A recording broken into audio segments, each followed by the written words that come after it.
محترم ناظرین، السلام علیکم ورحمۃ اللہ وبرکاتہ۔ اس وقت میرے ساتھ ریاست تلنگانہ کی ایک مشہور و معروف شخصیت، موومنٹ پیس اینڈ جسٹس کے ریاستی صدر ہے جناب محمد عبدالعزیز صاحب، جنہوں نے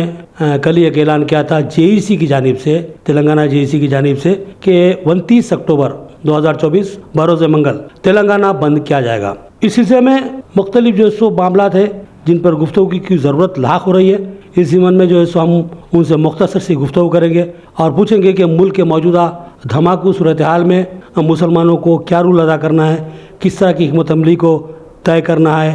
یا پھر جو سو کس قسم کے لائحہ عمل کو اختیار کرتے ہوئے کام کرنا ہے۔ آئیے بات کرتے ہیں۔ جناب، آپ کا میں عوام TV کی جانب سے خیر مقدم کرتا ہوں، اور سب سے پہلے یہ سوال کرتا ہوں کہ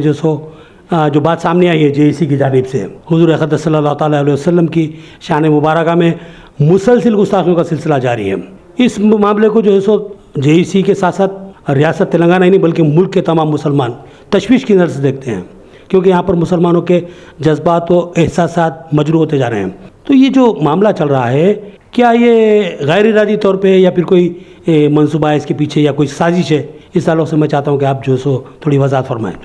میں آپ کا بھی اور عوام TV کے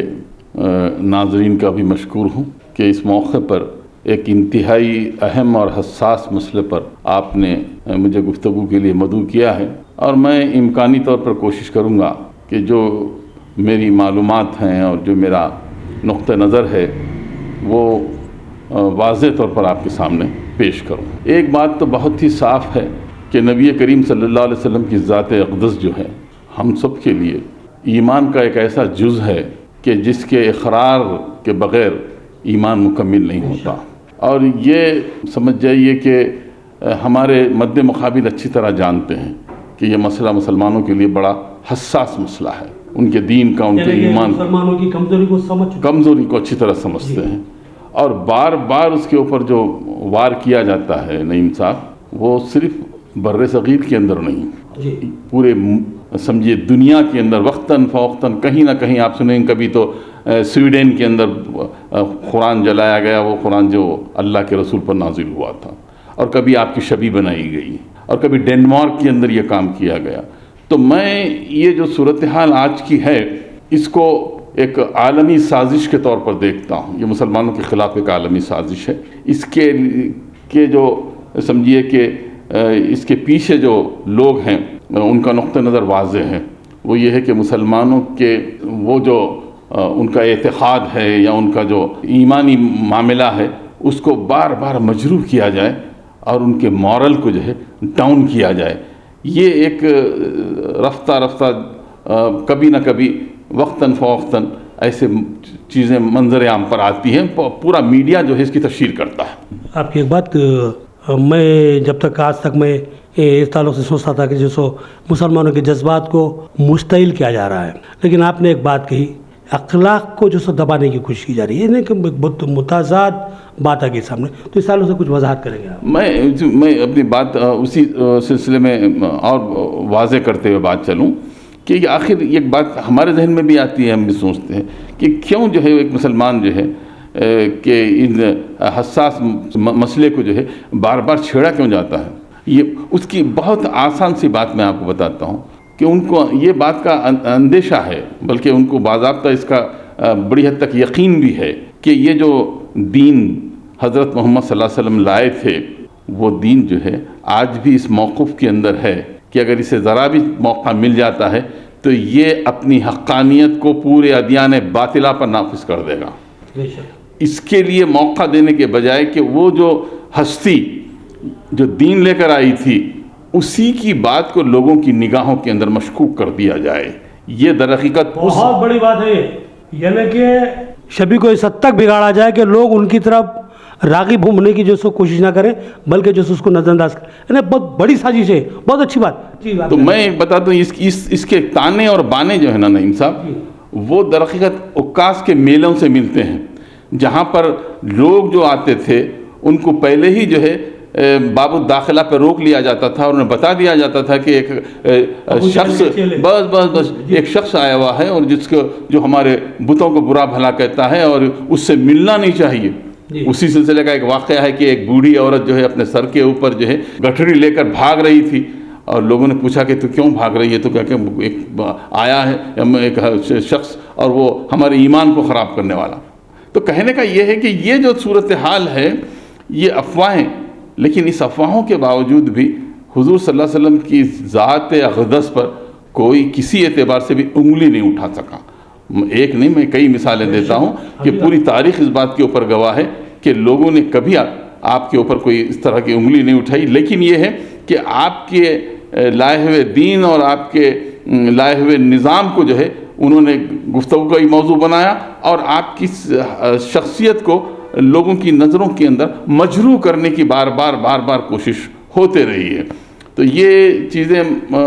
زیادہ تفصیل میں گئے بغیر میں کہتا ہوں کہ اس کے تانے اور معنی عہد رسالت سے بھی ملتے ہیں کہ اس زمانے کے اندر بھی یہ سازشیں ہوتی رہی تھی، اور یہ لوگ جو ہے اس طرح کی افواہیں پھیلاتے تھے، اور اس افواہوں کی بنیاد کے اوپر لیکن اس کے اندر شر میں بھی ایک خیر کا پہلو تھا، اور آج بھی ہے۔ میں کہتا ہوں وہ یہ پہلو تھا کہ جن لوگوں کے سامنے یہ باتیں آ رہی تھی وہ لوگ کہہ رہے تھے کہ آخر وہ کون ہے جو ایسی باتیں کہتا ہے؟ تو وہ جو اشتیاق جستجو پیدا ہوئی اس نے دین اسلام کو پھیلانے میں اور حضور کی ذات اقدس کو ایک عوامی چہرہ بنانے میں بڑا کلیدی رول ادا کیا۔ بہت پیاری بات ہے، بہت بڑی بات ہے۔ یہاں پر عزیز بھائی یہ کہہ رہے ہیں کہ جس شخصیت سے آپ نفرت کا اظہار کرتے ہیں یا اس کے تعلق سے جو سو غلط پروپیگنڈا کرتے ہیں، تو لوگوں کے اندر ایک خواہش پہ جاتی ہے کہ بھئی ان کے تعلق سے کیوں کہا جا رہا ہے، کس وجہ سے کہا جا رہا ہے، تو لوگ راغب ہوتے ہیں ان کے بارے میں معلومات کرنے کے لیے، اور یہی وجہ تھی کہ لوگ ماضی میں بھی اس طرح کی کوشش کریں، اور جب شخصیت کو جانے تو دائرہ اسلام میں داخل ہو گئے۔ یہ بات ہے عزیز بھائی کی، بہت پیاری بات ہے۔ یہ جو معاملہ تھا کہ آپ کے جو ظالم تھے اور جو ظلم کرنے والے لوگ تھے وہ اپنا کام کر رہے تھے، اور اللہ تعالیٰ اپنا کام کر رہا تھا، اور اللہ تعالیٰ کا کام جو ہے یا اللہ تعالیٰ کا جو چال ہے وہ در حقیقت غالب رہنے والی ہے، اور ویسا ہی ہوا۔ ان ساری مخالفتوں کے باوجود بھی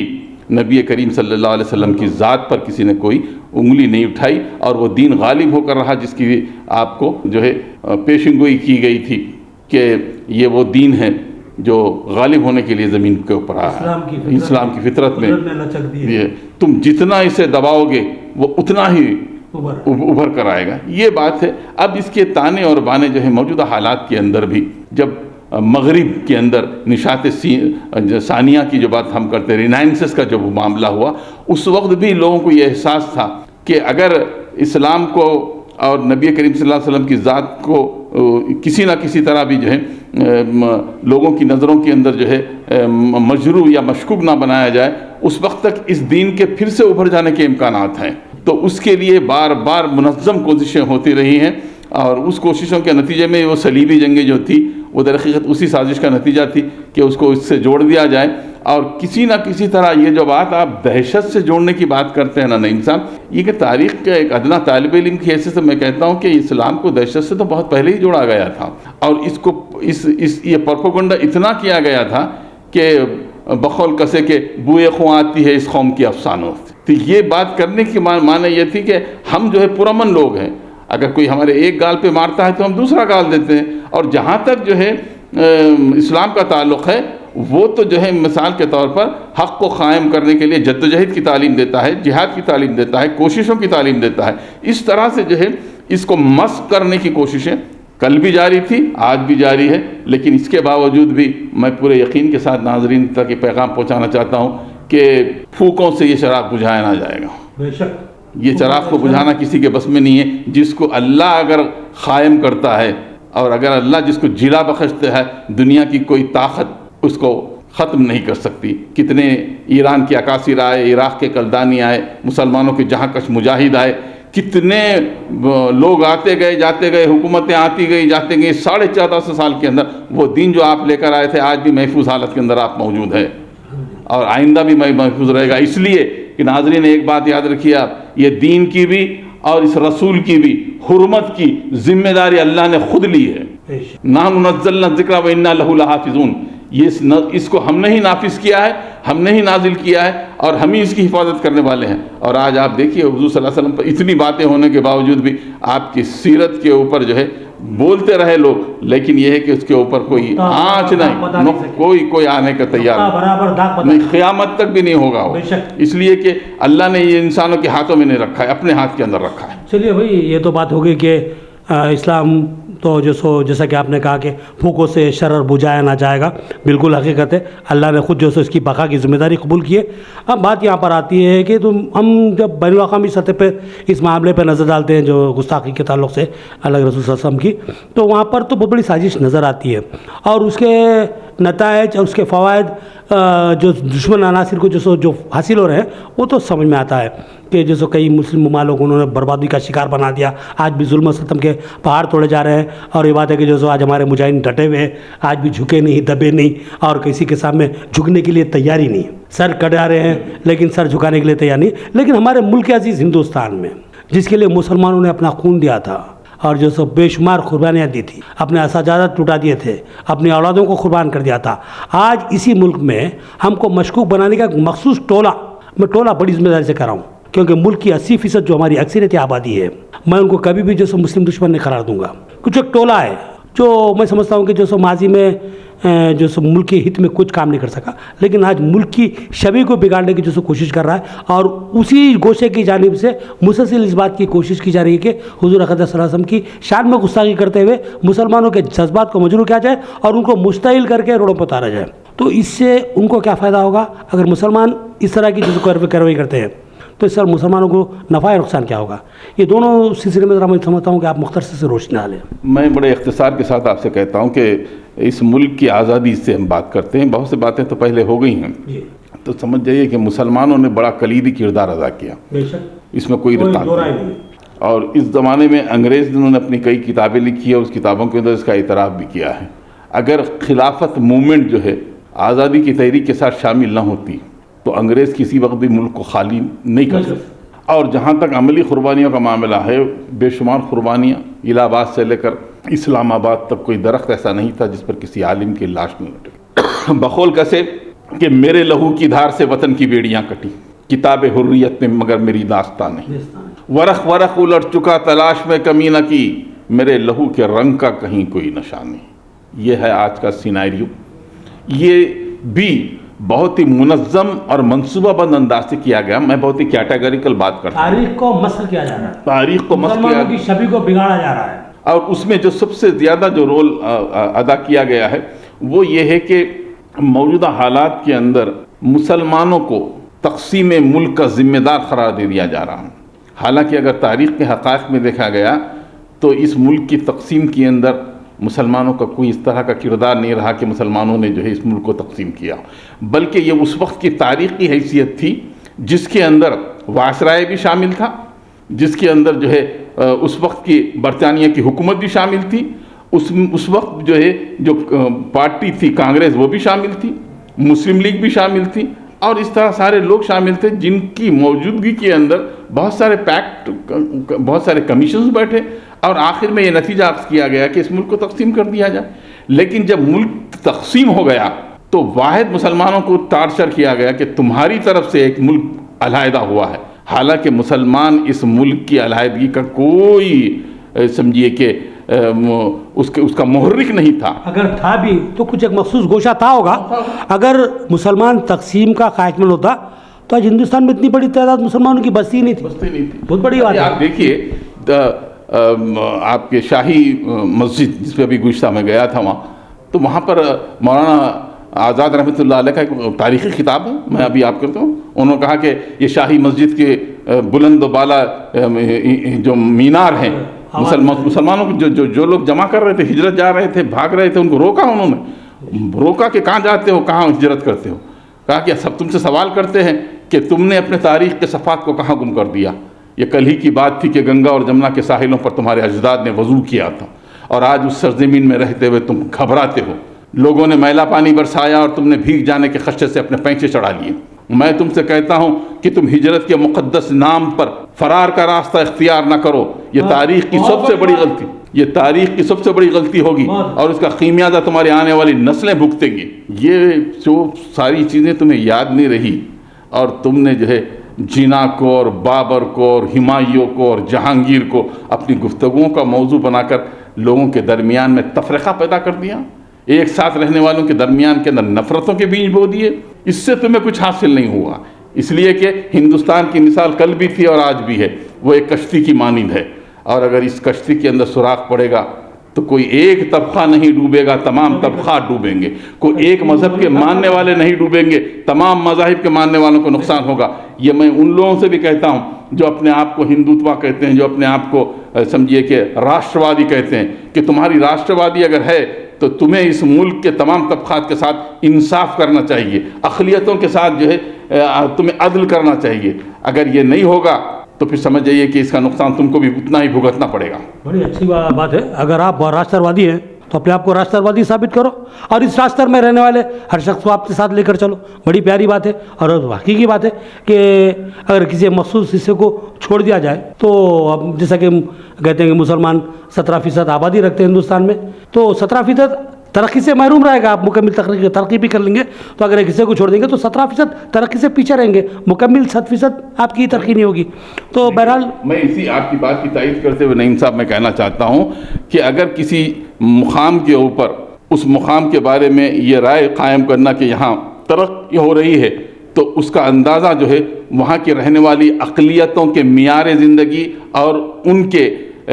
جو اسٹیٹس ہوگا اس سے لگایا جائے گا۔ جس مقام کے اوپر یا جس ملک کے اندر اقلیتیں محفوظ نہیں ہیں وہ ملک کبھی بھی ترقی نہیں کر سکتا۔ مائنرٹیز جو ہوتے ہیں وہ ایک علامت ہوتے ہیں کہ اگر اکثریت کے زیر سایہ اگر یہ اقلیتیں اگر محفوظ نہیں ہیں تو وہ ملک کبھی بھی ترقی نہیں کر سکتا۔ اور یہاں پر ہماری حیثیت محض اقلیت کی نہیں ہے، ہم دوسری بڑی اکثریت ہے، بہت بڑی بات، سیکنڈ میجارٹی ہے اس وقت ہم،